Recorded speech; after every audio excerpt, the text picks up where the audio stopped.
بسم الله الرحمن الرحيم. سأل سائل بعذاب واقع للكافرين ليس له دافع من الله ذي المعارج تعرج الملائكة والروح إليه في يوم كان مقداره 50,000 سنة فاصبر صبرا جميلا إنهم يرونه بعيدا ونراه قريبا يوم تكون السماء كالمهل وتكون الجبال كالعهن ولا يسأل حميم حميما يبصرونهم يود المجرم لو يفتدي من عذاب يومئذ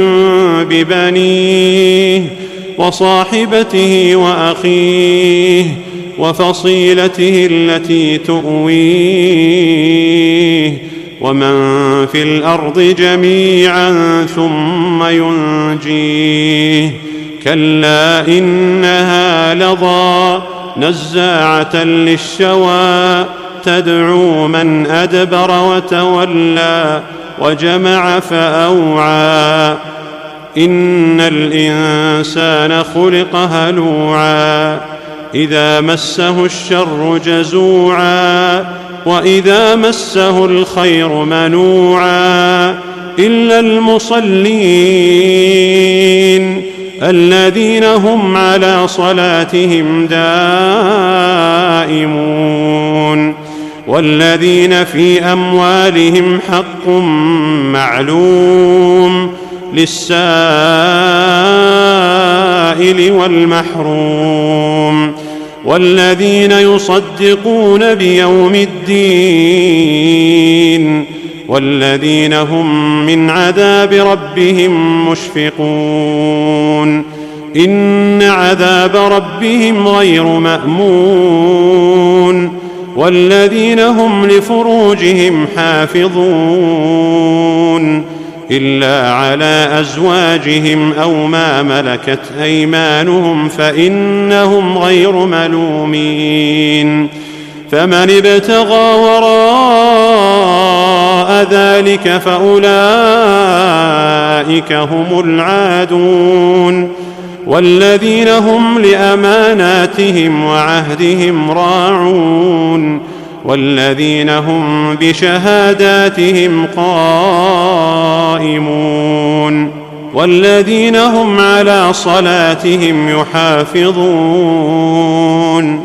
أولئك في جنات مكرمون فما للذين كفروا قبلك مهطعين عن اليمين وعن الشمال عزين أيطمع كل امرئ منهم أن يدخل جنة نعيم كلا إنا خلقناهم مما يعلمون فلا أقسم برب المشارق والمغارب إنا لقادرون على أن نبدل خيرا منهم وما نحن بمسبوقين فذرهم يخوضوا ويلعبوا حتى يلاقوا يومهم الذي يوعدون يوم يخرجون من الأجداث سراعا كأنهم إلى نصب يوفضون خاشعة أبصارهم ترهقهم ذلة ذلك اليوم الذي كانوا يوعدون.